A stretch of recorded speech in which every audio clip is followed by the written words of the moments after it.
So our Time Bank, the virtual services Time Bank, is a free resource. You can apply to become a member at karmicmargincall.com.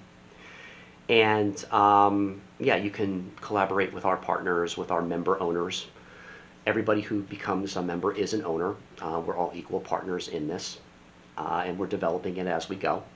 So karmicmargincall.com, click on the application, and I'll try to get back to you as soon as I can. I have a couple people in my system right now that I haven't heard back from references. I do ask for 2 references, you know, and you know, as we're understanding our system, we'll get back to you when we can. And the intention is to connect with other change agents, thought leaders, and influencers from all over the world. I recognize that not everybody's going to personally resonate with my message today, but I would like to invite you to collaborate and put this economic system to work with who you're already working with. So and we'll continue to explore what that might look like. So we're developing a revenue sharing program that is based on voluntary donations. So, and I'm careful with that phrasing as well too, because I just learned that, from my Canadian partner, that it's illegal to accept donations if you're not a nonprofit. So we might use contributions to understand to change the wording of that. But yeah, that's the thing, that's optional, where if you have an interest in changing the extractive economy into a regenerative economy, we do have a revenue sharing program based on voluntary contributions based on the time that you invest in each other. So that's important as well too. We only take contributions from people who have contributed time to the Time Bank. So that's what keeps it equitable. And I go into a little bit more detail about that in another presentation that I call the 5-year plan to reverse engineer the economy. That presentation is also available on karmicmargincall.com. So the donations, the contributions reflect the cumulative time invested in the community, invested in the regenerative economy. I'm going to break down the numbers on how that works in a little bit. Everybody is an owner, so it's not like as administrative director, it's not like I manage anybody or I have power over anybody. I'm a member owner, just like anyone else who contributes their time. So everybody is entitled to the same system of earning compound interest based on the time that they invest in each other, in teaching something, sharing something, making art, facilitating emotionally intelligent relationships. All of these things are subject to the same ability to earn a compounded interest. So again, there's a free presentation right now available at karmicmargincall.com. It's called the 5-year plan for reverse engineering the economy, or just the 5-year plan for short, where I go into more detail about where we are this year, where we want to be next year, and then 3, 4, 5 years down the road. So just go to karmicmargincall.com to fill out an application. And if I don't hear back from any of the references, I usually take about a month or so, to contact you personally. So, please, your patience is greatly appreciated with that. So finally, an interruption of the extractive economy. We apply something called reverse market mechanics.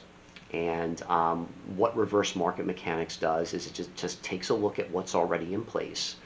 The financial system, which is made up of stocks, bonds, real estate, anything with market value.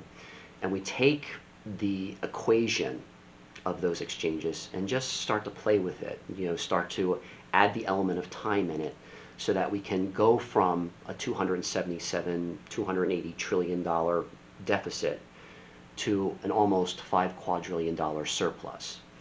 So I'm going to throw a lot of numbers at you coming up here, and I'm going to try to go slow and start to help you understand the nuts and bolts of how to change our minds in order to change, this extractive nature of war, of poverty, of economic social climbing. Okay, so first the questions. So are you personally, are you done forever with the rat race? Are you done with just engaging in the misunderstandings that are associated with class warfare? Basically, I'm asking you, are you ready to grow up? Are you ready to grow up?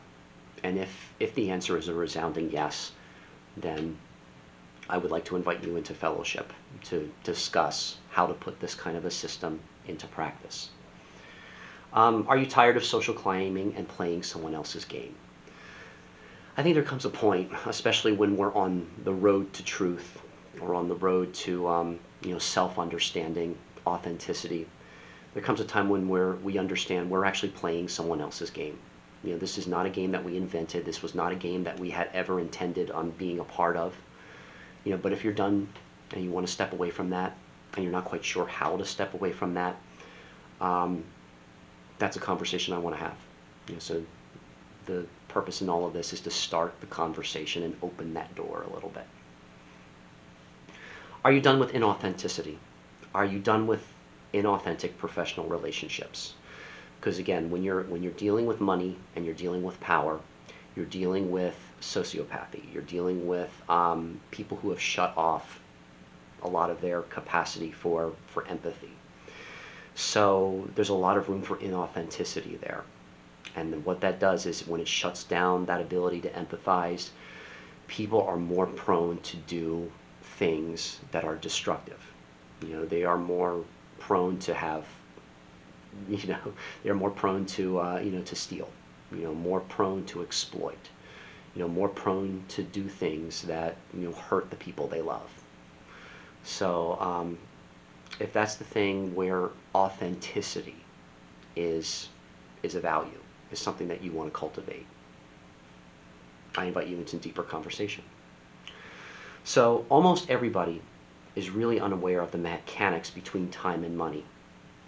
And because time has been exploited, on a massive scale, this has led to a $277 trillion plus global debt. And it's probably closer to 290, 300 trillion by this point. Again, I'll emphasize this number was from fall of 2020. We've had other factors since then that is compiling onto that. So I want to emphasize that this is just a psychological structure. This only exists in the mind. Just like the regenerative economy will only exist in the mind as well too.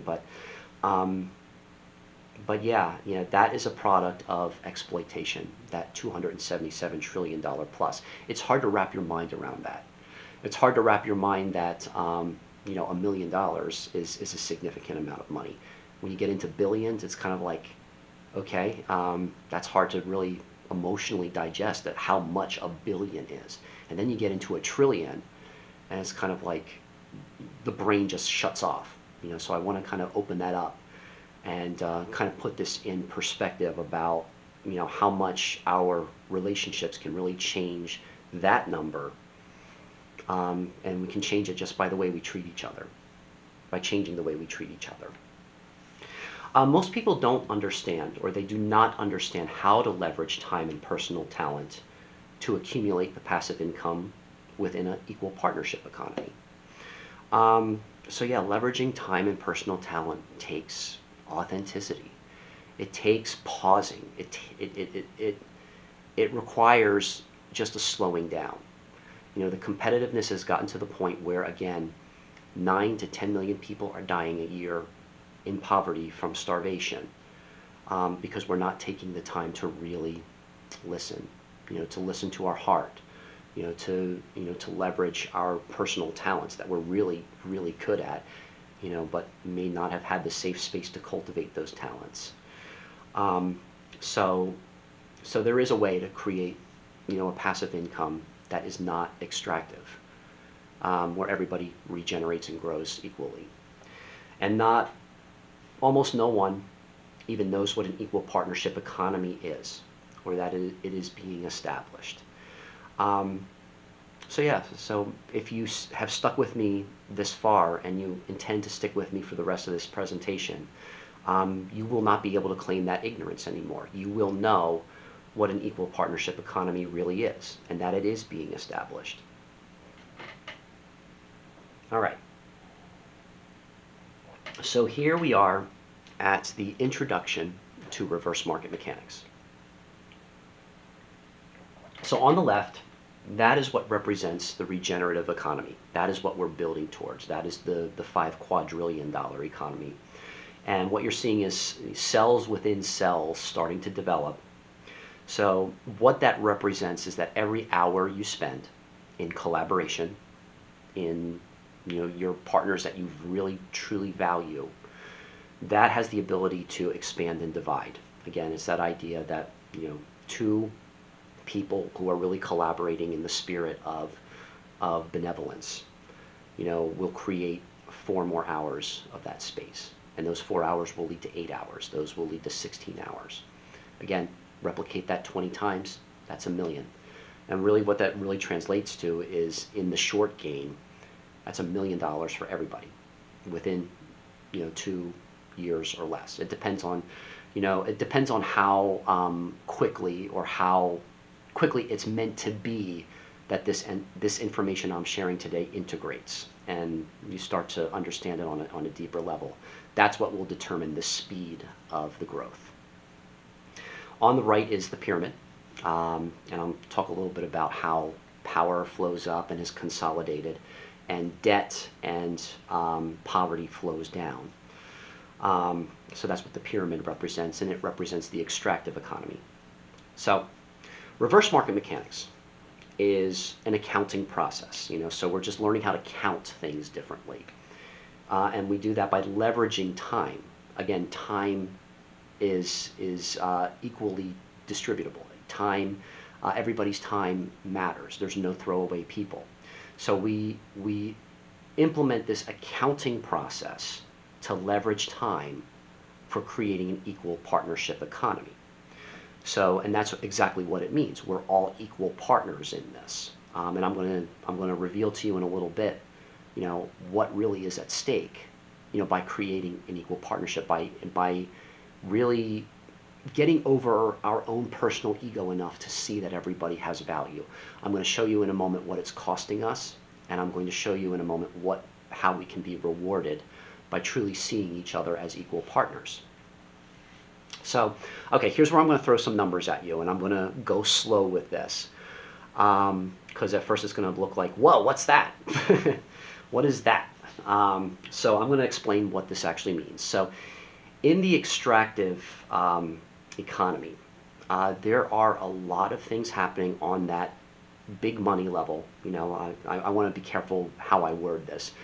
Some people will use words like the global elite or the banking cabal or some of these things that really invite conspiracy theories. But really what the extractive economy does, and how it does really push people into poverty and close down small businesses. There's a lot of ways they do this. I was just introduced to one way recently where the organizations with the big money will sell counterfeit stock of an organization that they want to collapse. So the shares don't really exist. So what they'll do is they'll short sell counterfeit stock, driving the price down, putting smaller businesses out of business, and then collect the profit on that. So this is how an extractive economy, one way an extractive economy works. So when you think about how power is consolidated at the top, it's also prone to more market manipulation through media. Through kind of steering people's attention. Really manipulating emotions. So there's this insider trading going on as well too. Where power continues to be consolidated. So this equation represents VO with an F. So that's volume, and that's fixed. So so say for the stock market, you look at a business like Facebook, which has a certain billion amount of shares. You might see stock splits, based on based on, kind of controlling the price a little bit. But for the most part, the volume is fixed. Um, so that's the first thing. The volume is fixed. That's something to understand, is that um, the reason why it's fixed is so that controlling interests can maintain control over that business's destiny. So they fix the volume so they can do things like counterfeit, the short sales.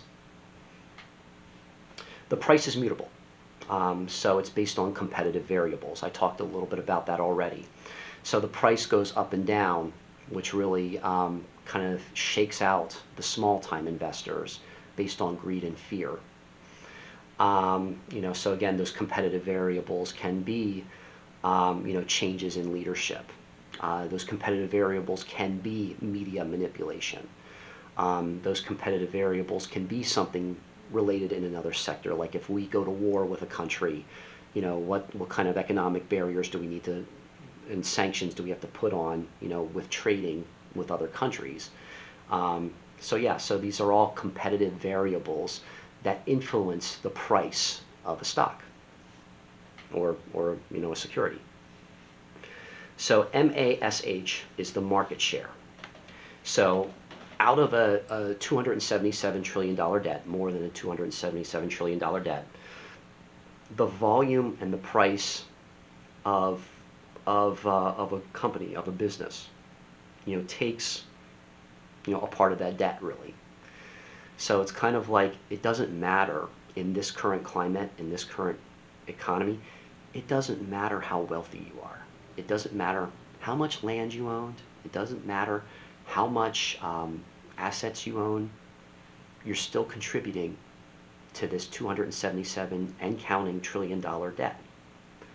So I have to be in your face a little bit about that. If you competed, to have a successful business, you're actually driving a lot more people into poverty because of the nature of this extractive economy, because your market share is really a part of the debt, which keeps everybody, which keeps most of us, the 99% of us, in that competitive rat race to just try to survive. So I don't say that to be judgmental. In fact, I'm very empathetic to that. I think that's why, we experience, acquired sociopathy, which is why we shut down our empathy. But if you've competed to be the best at what you're at, and you've made your money, and all of that, I still want to be in your face a little bit and say, well, look, this is what you're contributing to. This is what your competitiveness is contributing to. So reverse market mechanics reverses that equation that creates the extractive economy. So what we do is we're reversing what's fixed, and we're reversing what's mutable. We're reversing the fixed nature of the volume and making it mutable. We're reversing the mutable price and making it fixed. So I'm going to show you how that works. Every time you spend an hour in a time bank that practices reverse market mechanics, every hour, whether you're serving or whether you're receiving service, that hour is tangible. It creates a new share of stock. Okay? So the volume becomes mutable based on the time invested in the bank. So every time you spend an hour, it creates a new share. So so every hour spent is an expansive practice of expanding the volume. So the volume becomes mutable. It's mutable based on the amount of time that everybody's investing in that system. The price is fixed. So a share of Facebook stock, for instance, it could be $50 one day. It goes up to $100, $200 based on the competitive variables. So we're fixing the price of one share of stock. At the moment, it's $1.25 per hour invested. And that's part of the revenue sharing program that is optional. It's not mandatory, it's optional. So what happens is it's $1.25 per hour per share. which allows everybody to become a part of it. You can find a way to invest in yourself because it's a very minimal investment into yourself and into the system. And I even see that fixed price going down a little bit once we convert from the extractive economy into a regenerative economy. So that is what determines market share. So again, the share volume is mutable and it's based on the cumulative time invested. So, if you think of the extractive economy, it's fixed. It may do stock splits based on, trying to consolidate the price a little bit, but it's there, it's fixed. The mutability of a time bank, of a regenerative system, expands out the more people are contributing their time. And again, price is fixed. $1.25 is the entry point for each hour that you provide that you can invest in yourself. And that's how you become an owner. You become an owner of the bank. So, when we're talking about ownership, we're talking about who owns that debt. Well, the people who own that debt are the ones who have controlling interests in the banks that are administering that debt. Who owns the time bank? We all do. We all do based on the amount of time that we are investing in it. I'm taking about an hour and a half to make this recording. That's an hour and a half, that makes up this economy. So that's kind of how it works. So the market share is out of an economy comprised out of 68 trillion hours a year. So I'm going to break that down a little bit. So 68 trillion hours a year. Let's talk about that. So we are told there are 7.8 billion people in our global population. So take a moment to really reflect on that. There's 7.8 billion people in the world. Okay? Every single person on this earth has 8,760 hours a year. Okay, so that's 24 hours a day, 365 days a year. It makes 8,760 hours per year.